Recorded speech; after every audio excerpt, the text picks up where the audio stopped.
It is the Banner Ravens podcast. Paul Mancano and Jonas Shaffer live on a Friday in December to preview the Ravens game against the New York Dumpster Fire Giants on Sunday. We will also speak with Pro Football Focus's Gordon McGuinness to look back at what the Ravens have done so far this season, dive into some advanced numbers. Then we'll discuss some news and notes coming out of the bye week. But first, the Banner Ravens podcast is brought to you by Toyota. Toyota has been building a legacy of excellence for years, from developing hybrid technology to upping the standards of safety and efficiency. Toyota is always innovating, always making progress. And with a superior lineup of in-stock SUVs, including the adventure-ready RAV4 and capable, affordable Corolla Cross, you can experience the legacy of Toyota for yourself. Visit buyatoyota.com, the official website for deals, to find out more. Toyota, let's go places. Jonas, you're supposed to leave the bye week healthier than you entered it, and yet I am sitting here in front of you, if you couldn't tell, incredibly ill. That's why we're not in person for this. That's why we're doing this on a Friday and not a Thursday. I went to the baseball winter meetings this week. I've gone to 5 winter meetings, I think, in my life, and I've left sick in 4 of them. It's just a guarantee. You're in a giant hotel with like no ventilation. You don't see the outside world, and you're just shaking hands and talking up close all day to people from all across the country. It's a fait accompli that you're going to get sick. And, well, I sure am. And yet, who did I see last night, Paul? Your colleague, Danielle Allentuck, who was there with you at the winter meetings and was healthy enough to be pounding chicken wings and beer and donuts and everything at our holiday thing. So I don't think she's going to like to hear that she was pounding those items. But I'm glad she was able to make it to the Banner Christmas party, and I was not. Yeah, it was funny to hear you do that. It is, and know that that was partly an affectation, and also might have partly been like you just doing a bit of a death rattle. Like, yeah, that was just you wheezing out the last batch of contagious germs that you have in your body. Pretty much. I mean, I was starting to feel sick at the end of winter meetings, and then I get on the plane to go home. I come off the plane and I start speaking to people, and my voice is like, whoa, and I will go, oh no, it is over. But you know what, Jonas? This is my flu game. I said, I'm doing it for Toyota. They must be made whole. I must be on this podcast to read out the Toyota advertisement. If I'm not here to say, let's go places, I can't trust anybody to do it in my place. And therefore, I'm podcasting on a Friday. Yeah, I mean, I can't be trusted to do anything by myself. Could you imagine if I was doing this all along? I would have put some uncomfortable pun into the Toyota ad read, and we would have both gotten fired. You would have gotten canceled already within the first 5 minutes. All right, you guys keep saying that, yet here I am, still standing, even stronger. It's because of my great editing skills. All right, you were in Baltimore and in Owings Mills this week to catch up on the Ravens during the bye week, because we know Hard Knocks certainly was not. One topic I want to talk about is the fact that we went into the bye week saying there's a chance that the Ravens come out of this with a different starter at kicker, with a replacement for their future Hall of Famer, Justin Tucker. Well, that's not the case. They did not bring in competition for Justin Tucker. In talking to John Harbaugh and people around the team, what did you learn about why the Ravens decided to keep rolling with Tuck? Yeah, I mean, they think he's, quote, in a great place. That was John Harbaugh on Monday. He said that he was in and around the facility all week over the past 2 weeks, I guess, or so. So there's still that faith, whether it's misplaced or not. Who can really say? I was surprised that they didn't bring in someone to maybe, shake things up a bit. It's just, we're kind of still in the same place that we were before. And I guess what is interesting to me is that we are now in mid-December, and we're going to, in 2 days' time, going to be in, MetLife Stadium, where it's supposed to be 40 degrees. And guess what? It's a lot harder to kick a ball that is close to in freezing temperatures than it was in 60 and 70 degree weather. So whatever margin for error Justin Tucker had been operating with, you would assume would be even less. I mean, like if the Ravens go to Pittsburgh, that's going to be close to freezing for a playoff game. If they go to Buffalo, God forbid, that's going to be below freezing, I'm guessing, for a playoff game. So not that anyone who would be available on the street as a free agent, as a potential practice squad addition, wouldn't necessarily be any better. But, you'd better be damn sure that this is the best option, because it's only going to get tougher here from here. I do believe. Yeah, I mean, this is one of those items where we said it at the trade deadline when the Ravens went into the deadline and we said they have defined needs, the secondary, the pass rush. And if we get to a playoff game and they're undone by poor secondary play and lack of pass rush, we can say they have only themselves to blame because they knew that those were issues and they didn't address them. They tried. They addressed the secondary, getting Tre'Davious White. They tried to get Calais Campbell from the Dolphins and were not able to. Whether that was out of their hands or not, we don't fully know. But in this instance, this is another case of if we get to a playoff game, if we get to a cold game in Pittsburgh in the postseason, or Buffalo in the postseason, or Kansas City, and the Ravens are undone by Justin Tucker missing kicks, we knew it was a problem. It's not like you get to the playoffs and you're undone by something that comes out of nowhere. The AFC Championship game, the Chiefs thwarting the Ravens on offense, that was kind of the first time in a long time that the Ravens offense had looked that bad. And you could only kind of shrug your shoulders and say, the Chiefs just brought out the worst in the Ravens, and we hadn't really seen a performance like that all season. If Justin Tucker's missing kicks in the postseason, we knew this was going to be an issue. And the Eric DeCosta will only have to look in the mirror to find the culprit of who, doomed the Ravens season. So you just hope it doesn't come down to that. You just hope that the game will not be on Justin Tucker's leg in the playoffs. Yeah, and I feel bad for Tuck, because he talked to us on Monday, but the photos of him, the coverage of him, like how he looked, wasn't that flattering. I think he just like come out of the shower and was making time to us to talk to us on Monday, and reasonable Ravens fans on Twitter were saying that he looks like a guy going through a crisis, and it's just like that's just how certain guys look when they're coming out of a shower. So right. I feel bad for him that basically he can, after being a guy who for so long could do no wrong, now can do no good, and is having every bit of his public appearances scrutinized because of, people connect what he's doing in games to how he's looking in the locker room, which I think is pretty unfair.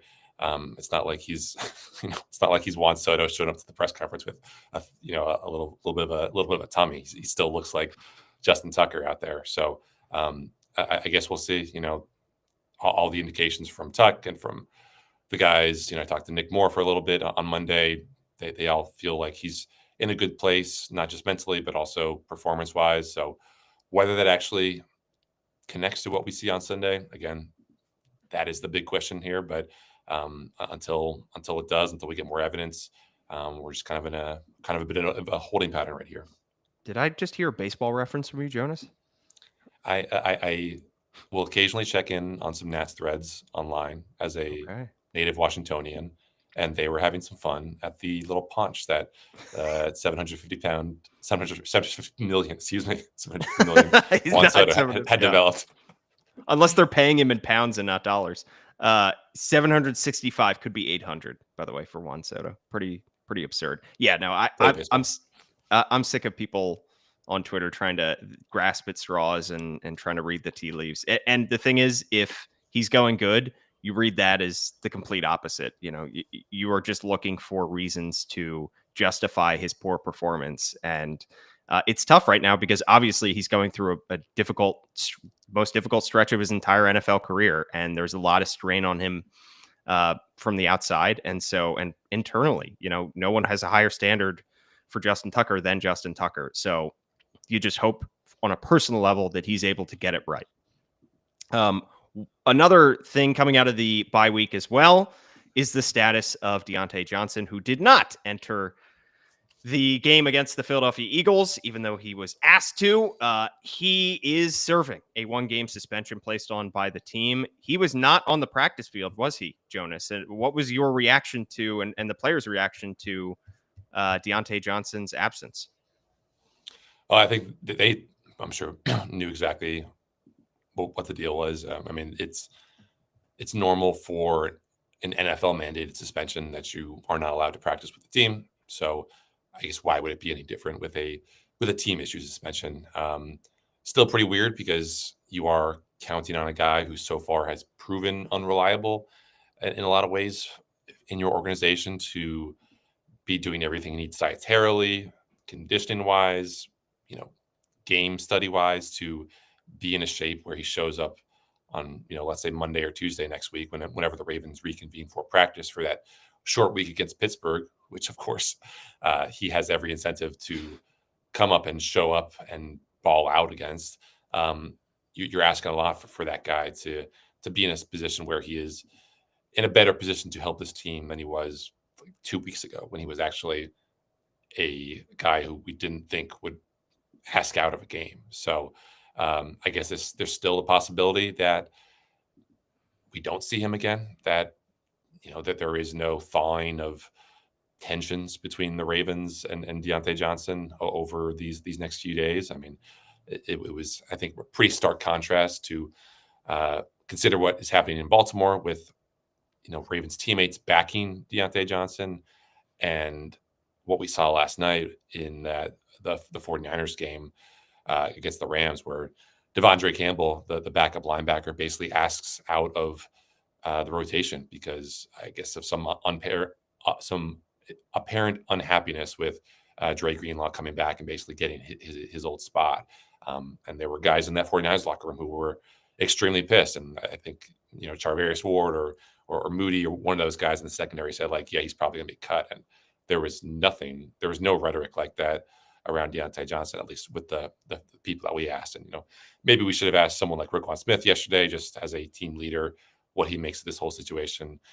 We didn't. I don't think he would have rocked the boat at all. But the level of rhetoric for two teams, both coming off losses with players who were expected to play and were, I'm sure, asked to play, but did not, was definitely interesting, I guess is the word I'll use. Yeah, especially for somebody who joined the team mid-season in Deontay Johnson, not somebody who was with this team throughout training camp or has been there for several years, and they're already sticking up for him. Did you see who is set to hit the waiver wire, Jonas? Odell Beckham Jr. That's right. OBJ is reportedly set to become available after his one disastrous half season with the Miami Dolphins.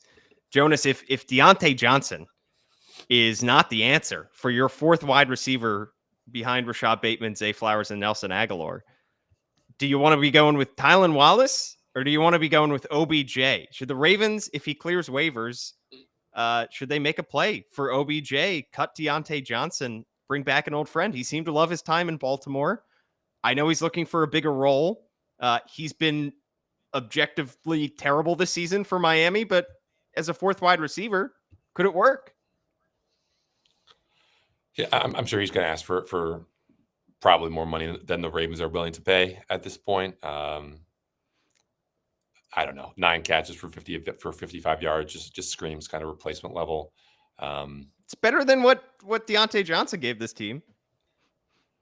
Yeah, but I don't know, Paul. I have not watched enough Odell Beckham Jr. film to give you a read. Obviously, the Ravens did not feel good about his medicals. It was just kind of interesting to think, the Ravens probably misplayed their hand on Kevin Zeitler, expecting him to not be able to hold up, and he's returned to being a top 5 guard, and that bet was wrong. And the Ravens, I think, wisely assumed that Odell's best years physically were behind him, and considering just how long it took for Odell to get up to speed for Miami, I mean, he's only played in 9 games, and frankly, I'm shocked it's that many because it seemed like he missed the first 2 months of the season. I just don't know if he's a guy who, even though he hasn't played a whole lot this season, can really give you much at this point in the season.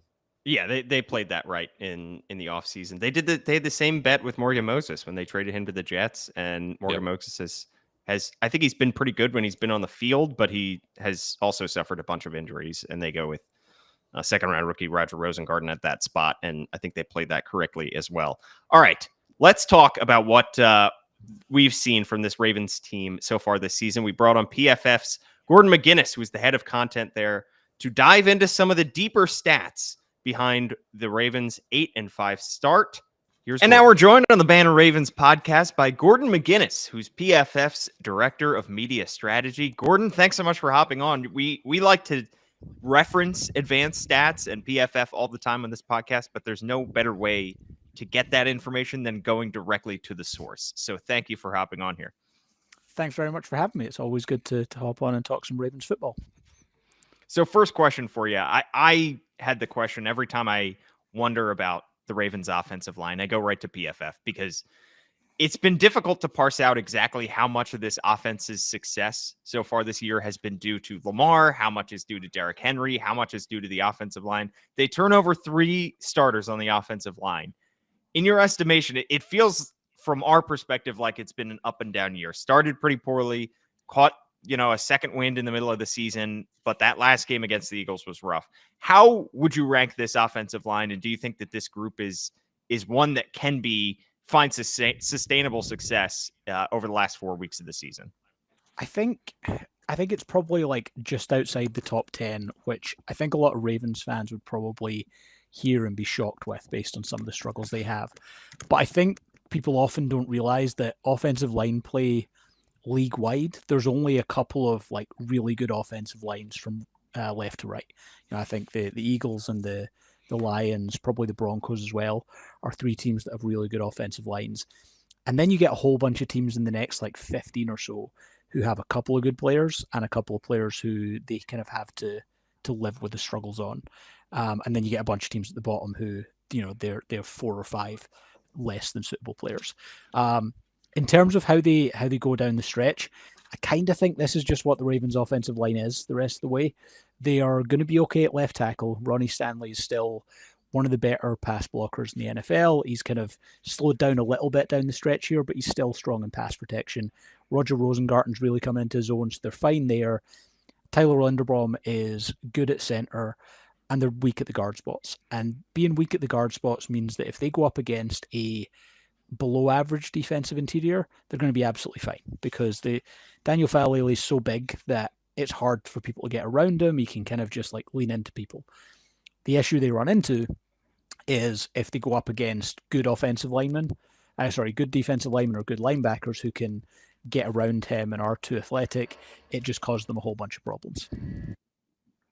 Yeah, I think this probably folds into the conversation about Lamar and his greater value to this Ravens offense, Gordon. But it's always interesting to look at how different analytic, products assess this offensive line. I think it's interesting to look at ESPN, and they have pass block win rate, and they currently have the Ravens as like the 5th best team in pass block win rate. And I think a lot of that is because of how they use their analytical models and their tracking data and stuff. And a lot of what edge rushers do against the Ravens is that kind of cage rush where you're not really necessarily trying to win with speed because you don't want to give Lamar that escape alley.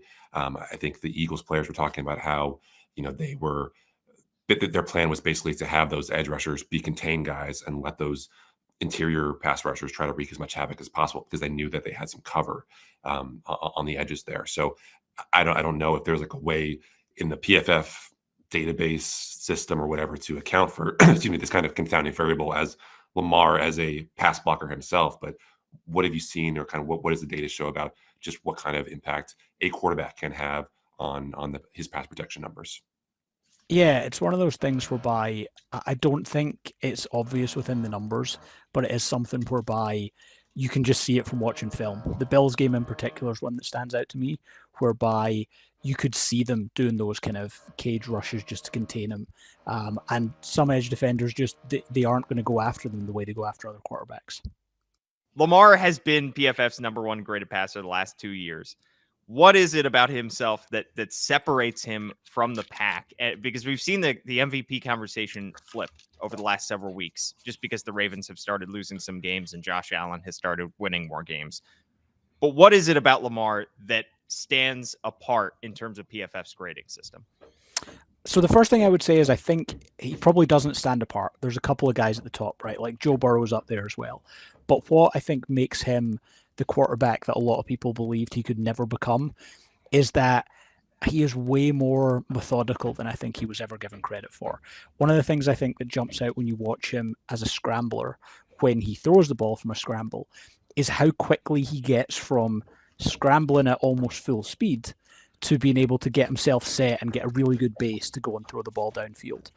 And the other thing is this season, he is just not putting the ball in harm's way as a passer. He's had some fumbles in the running game, but he has like a 1.5% turnover worthy play rate, which is one of the lowest among starting quarterbacks in the NFL. I think it may even be the lowest among, yeah, it is. It's the lowest among starting quarterbacks in the NFL this season.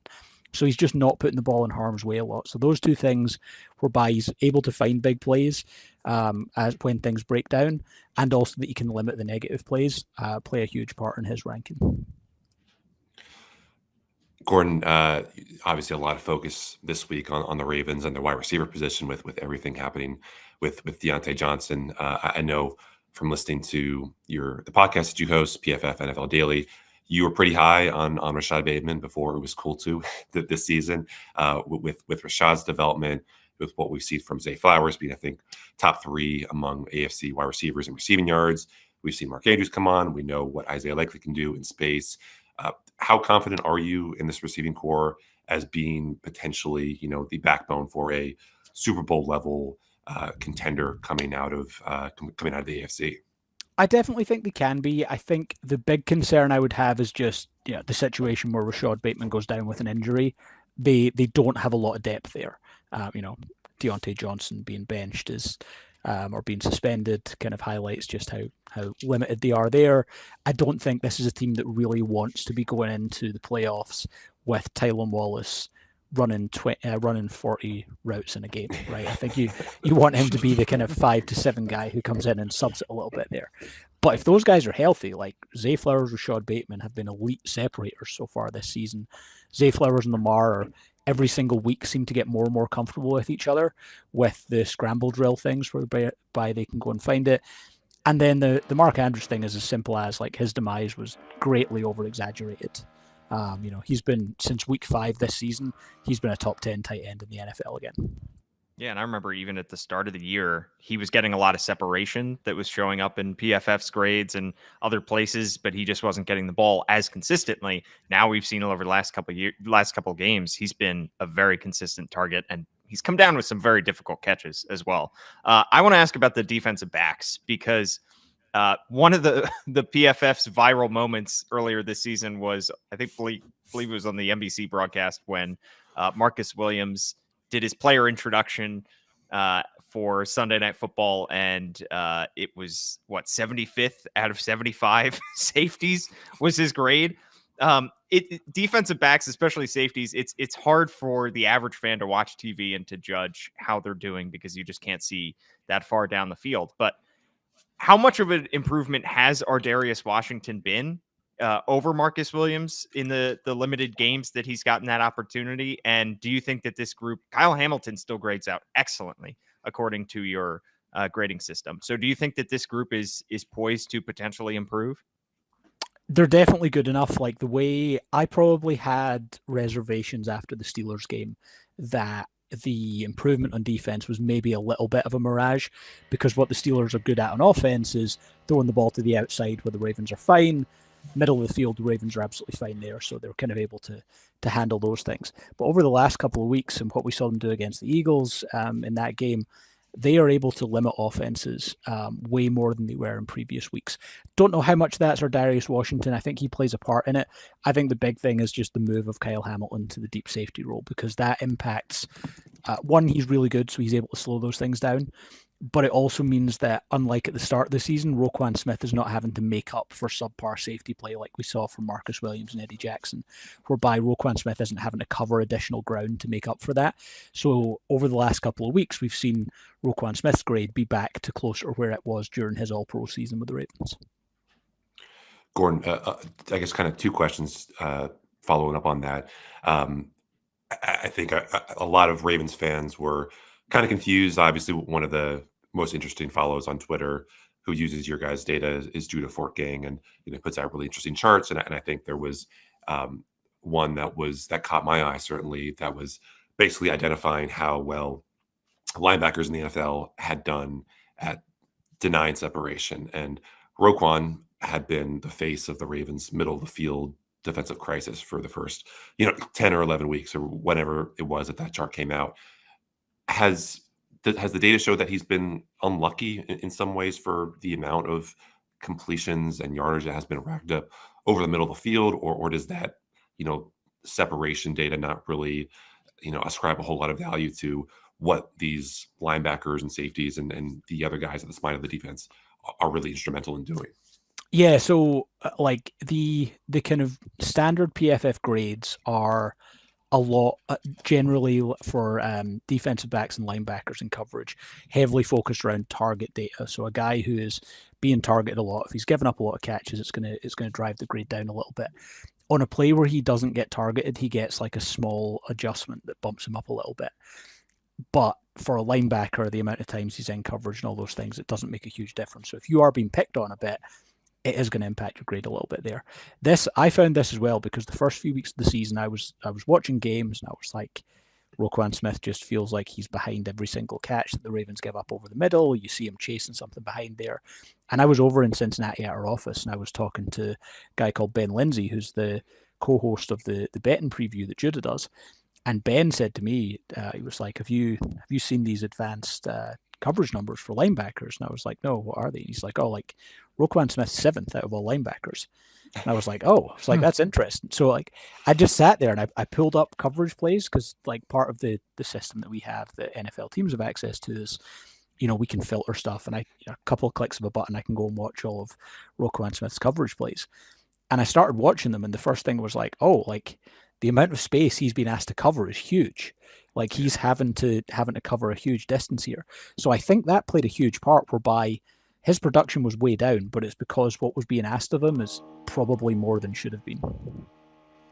Yeah, I don't think the the Patrick Queen to Trent Simpson succession plan has gone as the Ravens intended. And speaking of guys who have also maybe borne the brunt unfairly of just some bad variants kind of heading their way, it was interesting to look at this week's lockdown report, which is always interesting to kind of go through the data there.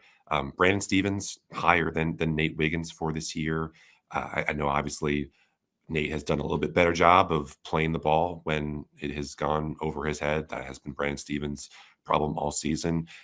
I guess when you either consider those two guys in a vacuum or just how they kind of interface with Marlon Humphrey being the alpha of that cornerback group, how do you feel about this secondary that I think we all thought would be a top 5 unit in the NFL at that spot? I mean, do you think that because of the development that we see from rookies, that Wiggins' best days are ahead of him? Do you think that the penalty problem that he has is going to be a bugaboo? Do you think Brandon Stevens is like kind of due for some of the positive regression that we finally started to see these past couple of weeks? Just how are you feeling about that group in general?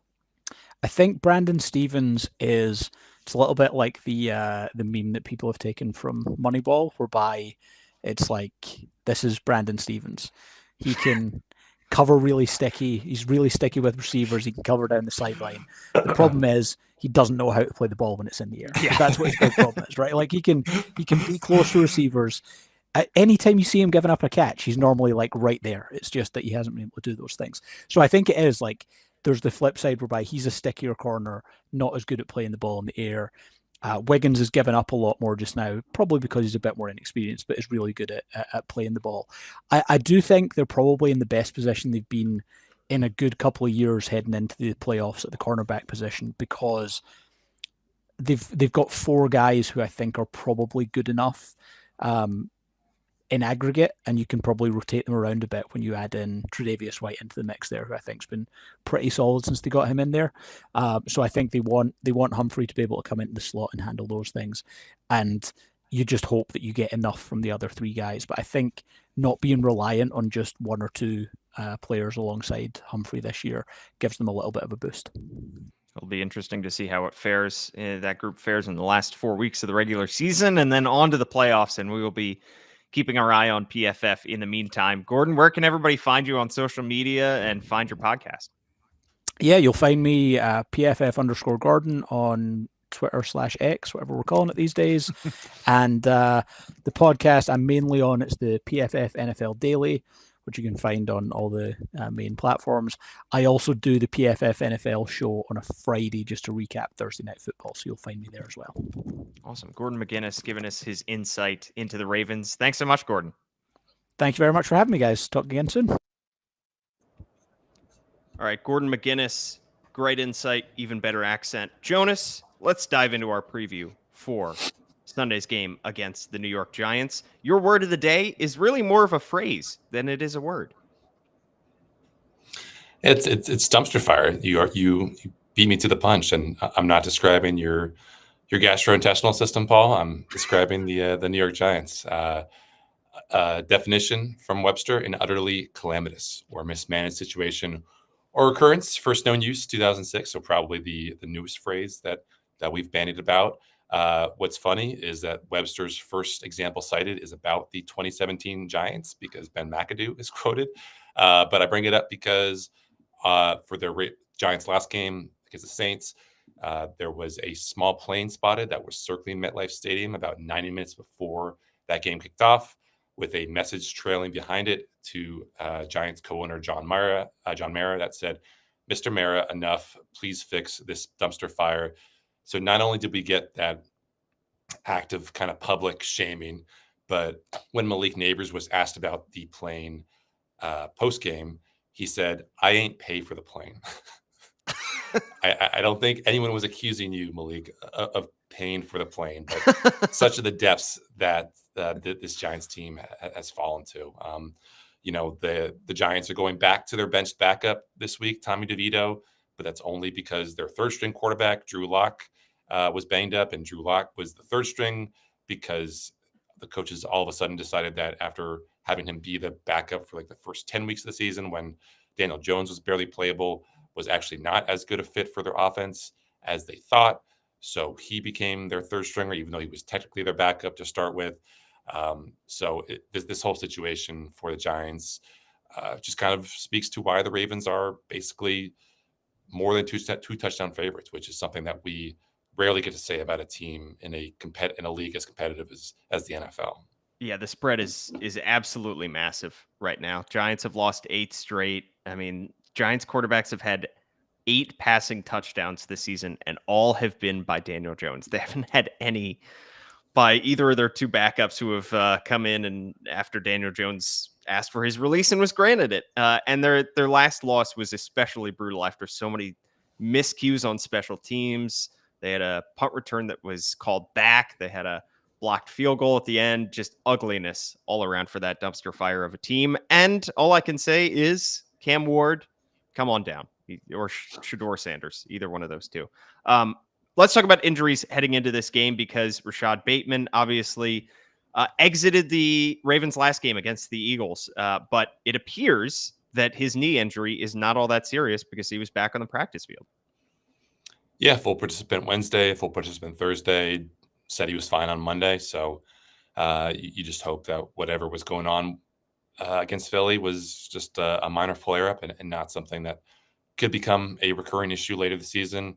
And it's generally a pretty positive injury report for the Ravens. I mean, it's about what you would expect coming out of the bye. Sanusi Kane and Adisa Isaac missed practice on Thursday. Don't know how serious it is for Adisa, who's obviously dealt with the hamstring all preseason and is now dealing with it again.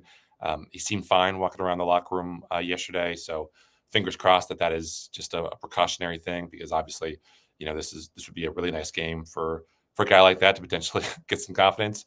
And then obviously Michael Pierce, TJ Tampa, 2 guys who could be activated off IR. I think there are 2 spots available. So it would make sense that those guys would be able to just slide right in. But the Ravens are in pretty good shape, which is not something that you could say for the Giants right now. Yeah. Let's talk about this Giants team that has been racked by injuries all season long. And the reason that they are starting Tommy DeVito, as you mentioned, is because of the injury to Drew Lock in front of him. And Tommy DeVito, it was a puzzling decision when the Giants made him the starting quarterback after they released Drew Lock.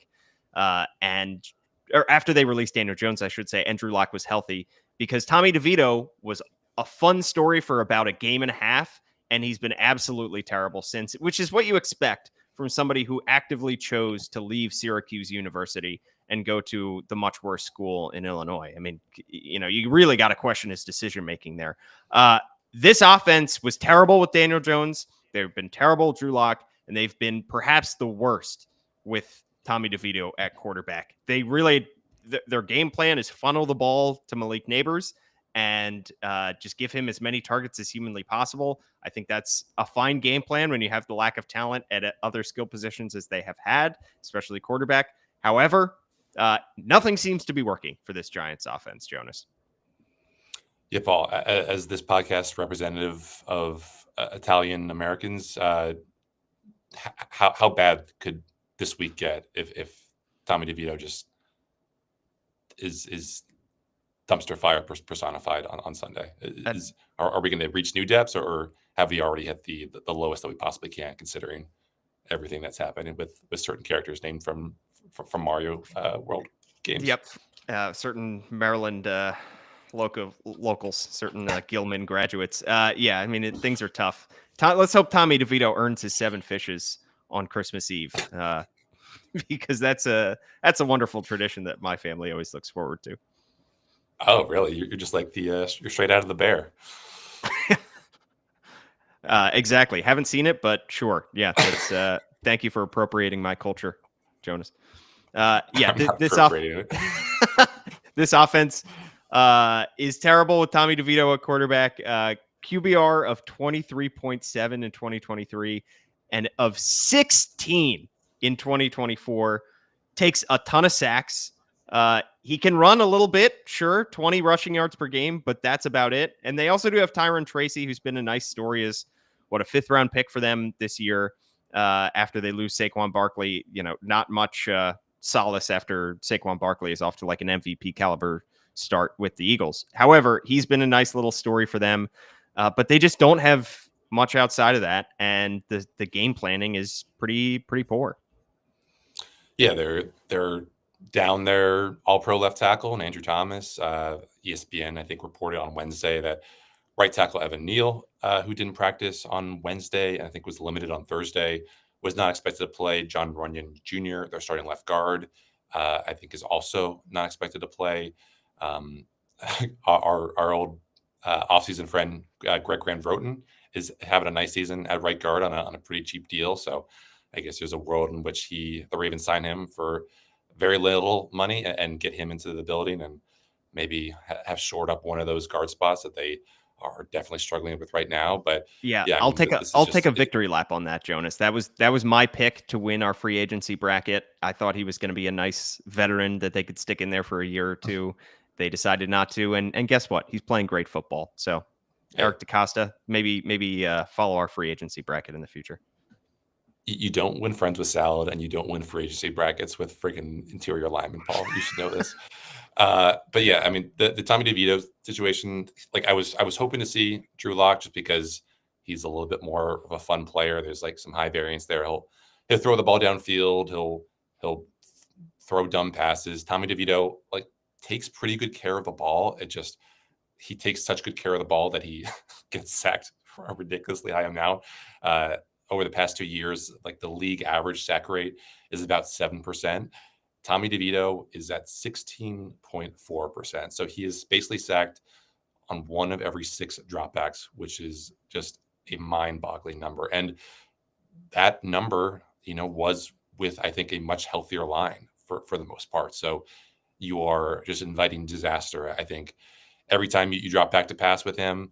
But it's not like, running into this Ravens defensive front that should have Michael Pierce back will be that much better of a proposition. So it's going to be, I guess, a game where you hope for some Ravens penalties that can kind of create some short fields. Maybe obviously you're going to need some Ravens turnovers to give this Giants offense some chances of getting into the red zone and having scoring opportunities. I mean, I think probably the biggest game within the game that I'm most looking forward to is Malik Neighbors versus Nate Wiggins, because Neighbors has played over 250 snaps as the wide right receiver, and that is where Nate Wiggins is usually lining up when, the Ravens are in their nickel and dime personnel. So we know that, the Giants are going to try to funnel a lot of targets to Malik Neighbors. I think he's averaging over 11 targets per game this season. He's like 5th in the NFL in total targets, despite having missed 2 games with a concussion.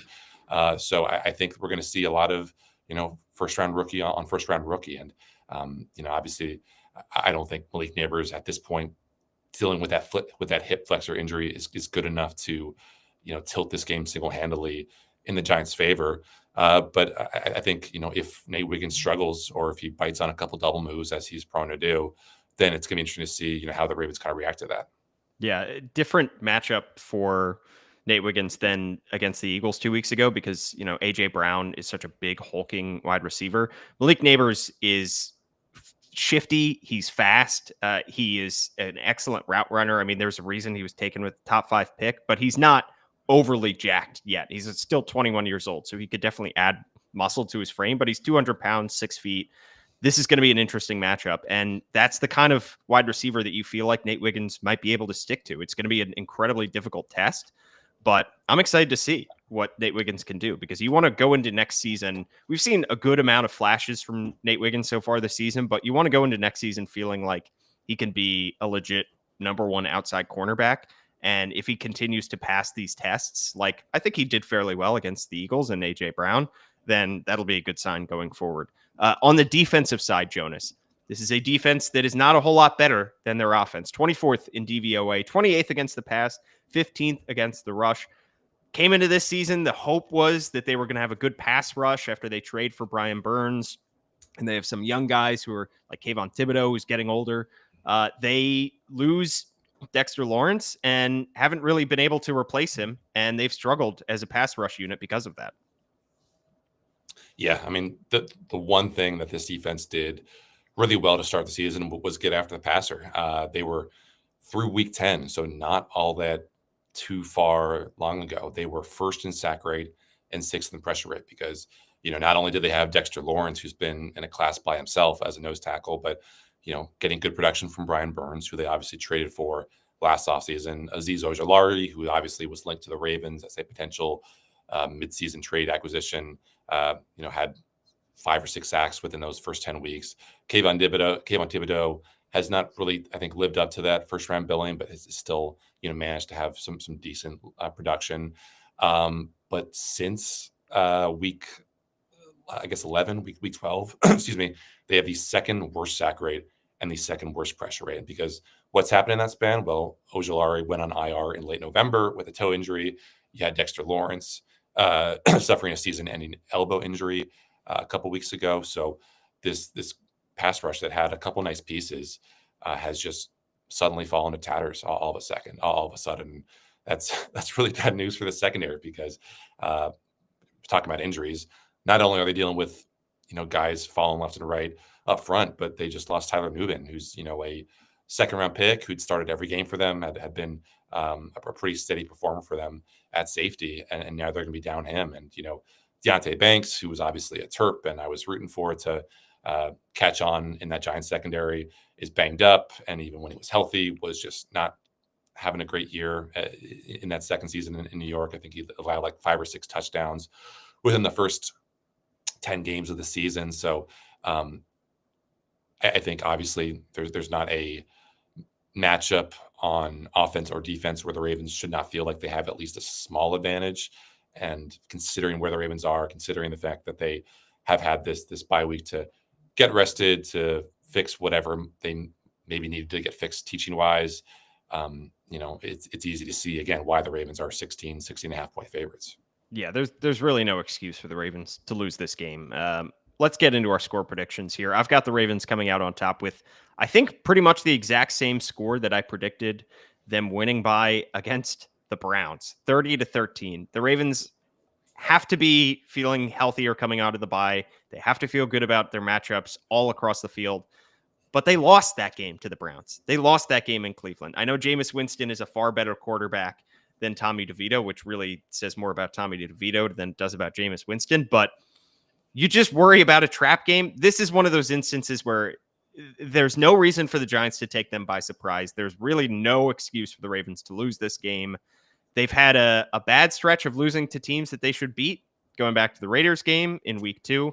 I just don't see it happening this week. I just don't see any way, unless Tommy DeVito just gets back there and hurls moonball after moonball to Malik Neighbors, and he comes down with difficult catch after difficult catch. They do not have the offensive firepower to stay with the Ravens, and the Ravens offense, I imagine, will play a whole lot better than they did in their loss against the Philadelphia Eagles. So I have the Ravens absolutely dominating the Giants this week as a get back game.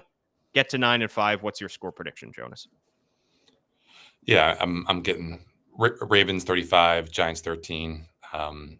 Again, nothing about this game positively for the Ravens would shock me. Like, we could be talking here on Sunday afternoon and Lamar's gone for a perfect passer rating. Like, that is completely within the realm of possibility. And I think I'm probably most curious about how the Ravens do run game wise. I know this Giants run defense is not great. You know, they're not even top 20 in DVOA, but for some reason they've been better without Dexter Lawrence on the field than with him. And, you know, you look even what they did Sunday against New Orleans, that is a relatively potent Saints rushing attack. I know they didn't have Taysom Hill to be that kind of wild card, but they held them under 3 yards per carry. Micah McFadden, who didn't even know existed a couple weeks ago, had 6 stuffs against the Saints for no gain or a loss. So, you know, a lot was written, including by me this week, about how we are kind of now in the season of Derrick Henry, and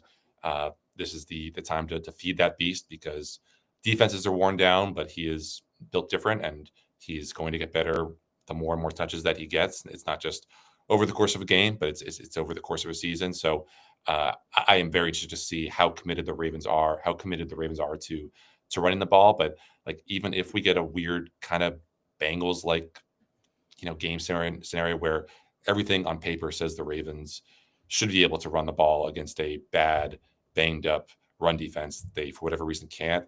I still think Lamar is poised to have a really nice game. I mean, I think my favorite, like, what the frick statistic about this Giants defense is they are allowing completions on 60% of passes that are at least 20 yards downfield.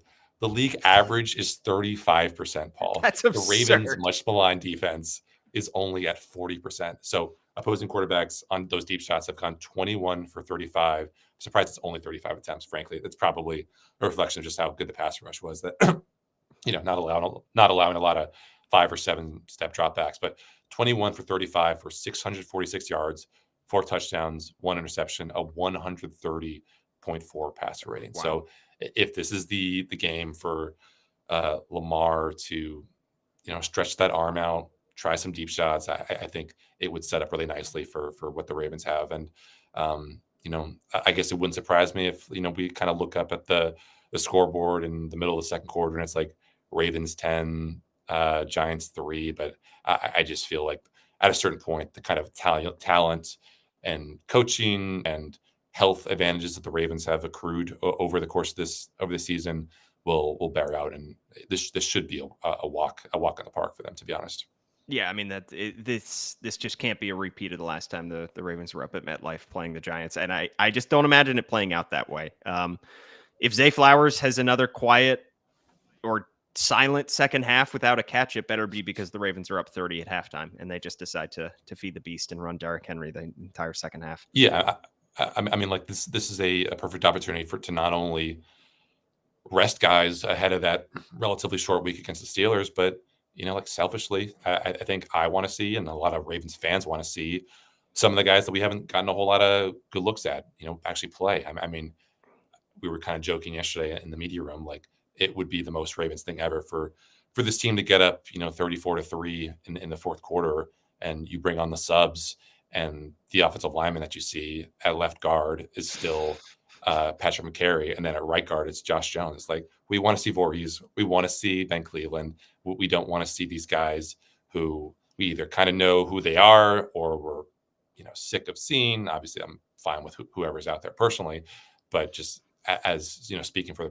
the fan perspective, I think there'd be a big disappointment and a big missed opportunity if the Ravens can't take enough care of business that they give themselves an opportunity to evaluate these guys, so they just haven't been able to give a lot of playing time for because of how close the games have been, or because this or that. And I think you can get the best of all possible worlds if you actually take care of business here. And the frustrating part is this would be a great time for Deontay Johnson. You just feed him some targets in the second half, make him feel good about being in Baltimore, make him give some of his stats a boost before he hits free agency. Nope, got himself suspended. Also would be funny if the Ravens had been the team to sign Daniel Jones before he ended up on the Vikings, and he comes in as their backup quarterback in the fourth quarter at MetLife. That would be that would have given this game some juice, because this game is definitely juiceless. There's just like, what is there even to talk about besides how badly the Ravens will probably beat the Giants by? It's like dull. It's a boring week. There's not really anything to talk about with these guys besides what they did over the bye.